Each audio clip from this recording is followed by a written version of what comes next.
Dear friends, welcome to this week's edition of the Inspired Parsha. This week we have an incredible privilege to read a double Parsha, the Parsha of Matot-Matei. And like every Parsha in the Torah, there's so many beautiful, rich Torah ideas, especially in the Hasidic world. But I just want to focus on one pasuk, one verse. This is in Masei. This is in chapter 23, verse 52.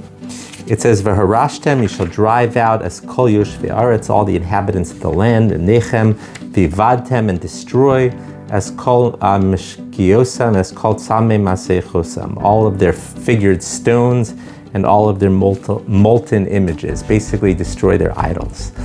The question is that the order of the verse doesn't make sense. Shouldn't it be that you destroy the idols first? Because that's, of course, what's the evil, is the idols, and only then drive out the inhabitants, right? Well, shouldn't they be destroying the idols, the worship, the source of the evil?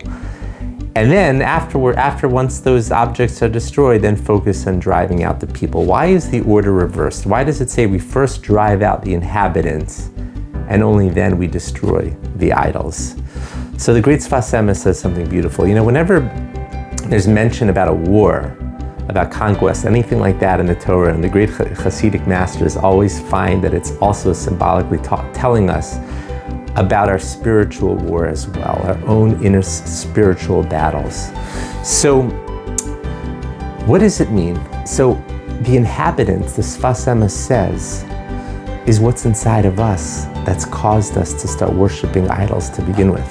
You know, of course, idol worship has taken on a different form in today's day and age. Back in the day, it was literally bowing down to stones and things, carvings made out of stones or wood. Nowadays, it's all kinds of things that we might worship. Some of it is our fancy lifestyle, our fancy car, our fancy house, whatever it might be, some sort of status symbol.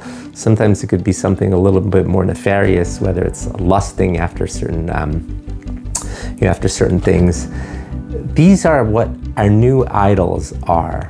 Some of it could just even be something more innocent, but it's still problematic, like addicted to your phone, addicted to video games, whatever it might be.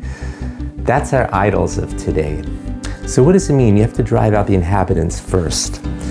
The inhabitants are those parts of yourself that's causing you to latch onto that. What does that mean? Our inhabitants, what's inside of ourselves, is the habits that we've created, our own way, our ways of thinking that has led us to now worship that object, whatever that object might be. You know, everything that we do, there's a source for it, right?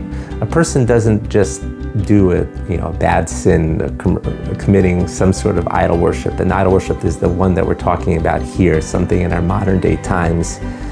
It doesn't happen in a vacuum. There's always a process that leads up to that, a way of thinking, a habit that little by little gets worse and worse until the person ends up worshiping the idol.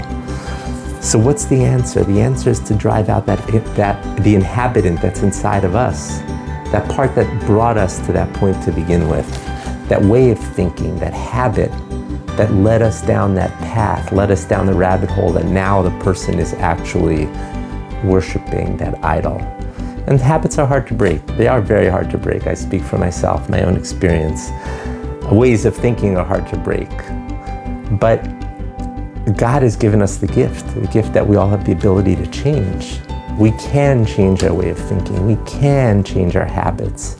What's the real answer is just to nip it in the bud. When you start to see yourself going down that rabbit hole, say, no, I'm not. I'm going to change today. I'm going to make today different. I'm going to make today better. I'm going to make my way of thinking better.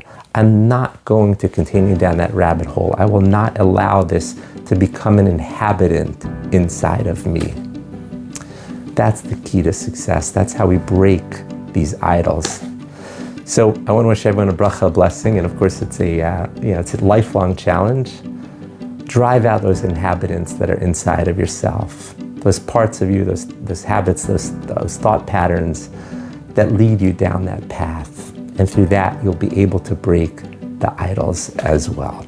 Thank you so much for listening. Have a wonderful Shabbos.